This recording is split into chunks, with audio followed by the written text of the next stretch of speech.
What if I told you that the altitude training mask you've seen all over Instagram, the one that promises to simulate training at 10,000 feet, doesn't actually change the oxygen you breathe? Not even a little. The air going into your lungs is still 20.9% oxygen, the exact same as standing on the beach. And worse, it might be quietly stressing your heart in ways you'd never expect. Let me explain.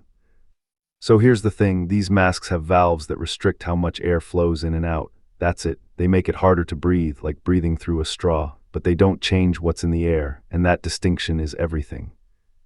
Think of it like a garden hose. If you pinch the end of a garden hose, less water comes through, but it's the same water. A real altitude mask, or more accurately, a real hypoxic system, would change the water itself. It would reduce the percentage of oxygen in each breath from the normal 20.9% down to maybe 14 or 15%.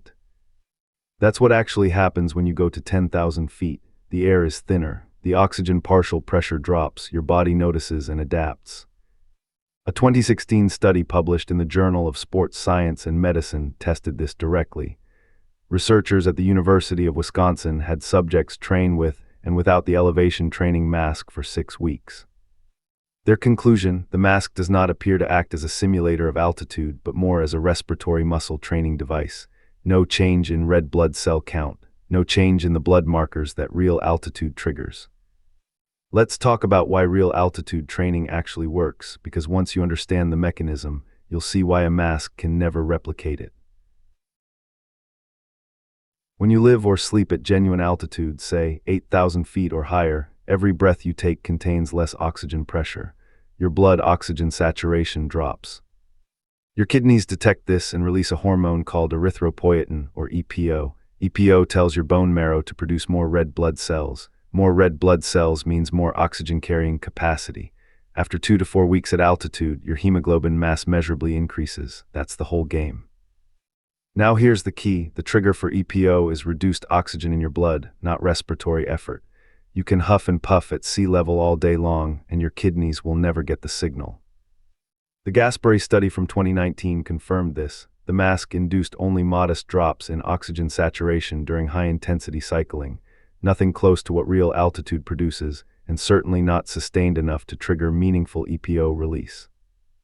Now let's talk about the part that genuinely concerns me. This is where it gets serious.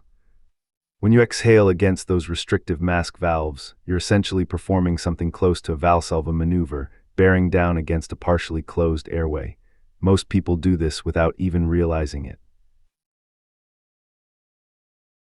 And here's what happens inside your chest. Intrathoracic pressure spikes, blood pressure surges. During intense exercise with a Valsalva component, systolic blood pressure can exceed 200 millimeters of mercury. That's stroke territory.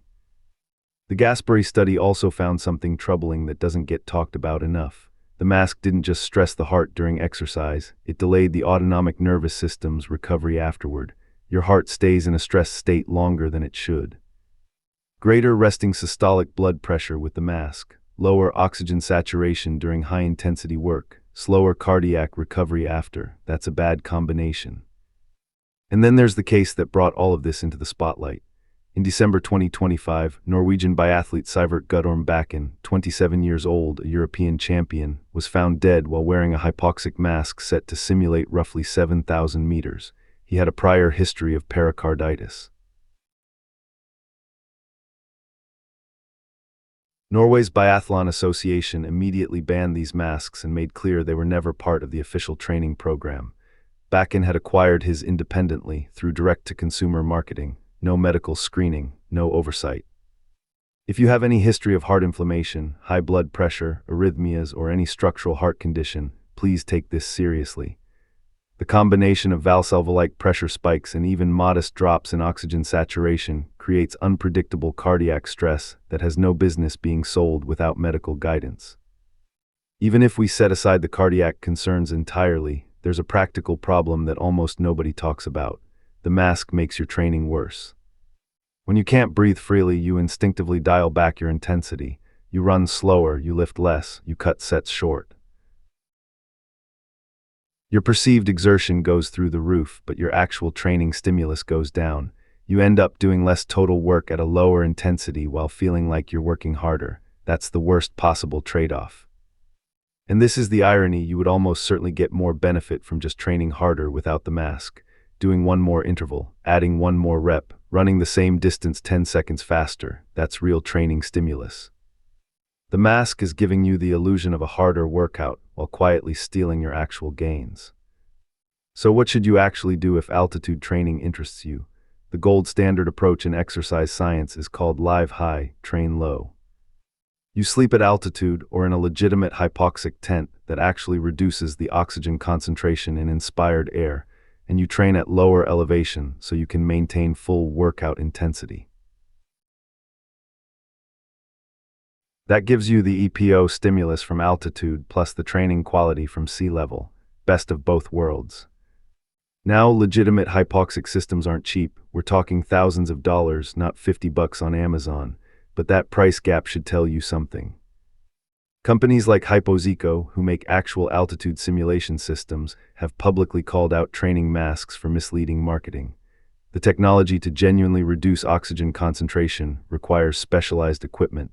A rubber mask with valves physically cannot do it. And if what you're actually after is stronger breathing muscles, use a dedicated inspiratory muscle trainer, devices like POW-R-Breathe that are specifically designed and studied for that purpose. They're more effective at respiratory muscle training than the mask, and they don't come with the cardiac baggage. So let's bring it home: altitude masks do not simulate altitude, full stop.